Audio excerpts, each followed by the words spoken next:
Winners and losers with our financial expert, Rob Black. Good morning, Rob.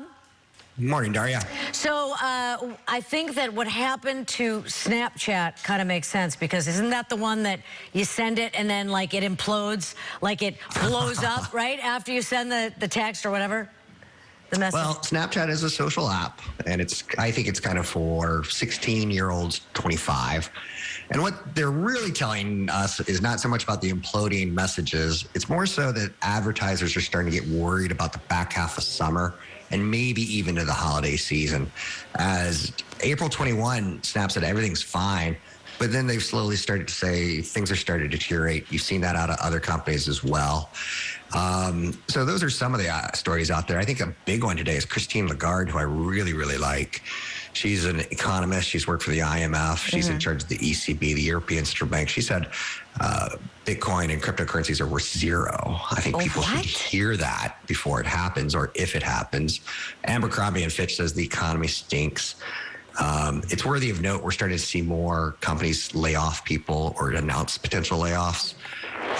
So that's part of the economic cycle, and we're in the inflation is hurting earnings and earnings is hurting profits, expectations going forward. So now we're starting to say, let's cut down on labor.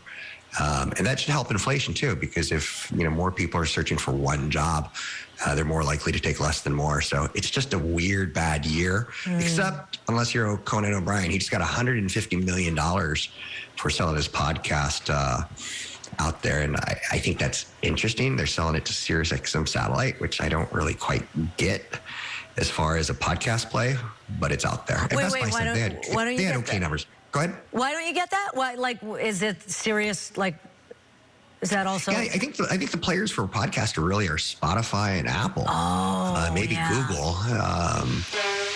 Sirius doesn't seem like it. They've got a lot of talent in people like Howard Stern, but long format audio is picking up. So I see why they're doing it. I just don't see the full commitment there yet. So I would have thought Team Coco would have gone with a different platform. And then I see you're saying that Abercrombie also was down. I mean, if you want to hit every down one, but I was interested about this Walmart with the drones. I didn't know, because I guess in California we can't get drone deliveries. You're saying they're expanding, and there are people in other states that really are getting their stuff delivered by drone. Yeah, so I kind of wanted to hit that. I kind of didn't, because I haven't actually used the service yet. And what you're getting are things like kids' mac and cheese and batteries. But they've expanded to over 4 million homes now. And you don't think of Walmart as a drone company, you kind of think of Amazon as a drone company. And if I were a driver doing delivery, I'd say, I wonder how long my job is safe. I think it's for a while. I don't think drones are going to take over. As long as men have shotguns and drones look like birds, I don't think drone deliveries can be a big thing. Well, but I could be wrong. And as long as I can get in my car, and which, by the way, a lot of people are getting in their car for Memorial Day. Yeah, 82% of us are driving for the holidays. I think me included. I may stay at home, I may drive. But record gas price is $4.59 in the United States, up 51% year over year. So last year was $3.03. Of course, it's not like that in California, because we have a lot higher gasoline taxes to help protect our environment and our roads. But car travel's down about 8% year over year. So we are being hit at the pump.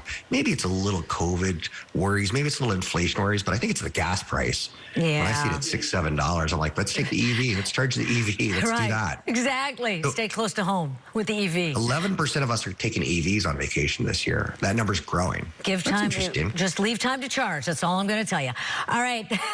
Thank you, Rob. Save 25% per mile. Yeah. No, you save. You just have to work in the charging time. Thank you, Rob. And I love my EV. All right. If you have a question for Rob, you can email him or reach him on Facebook or Twitter. We'll be right back.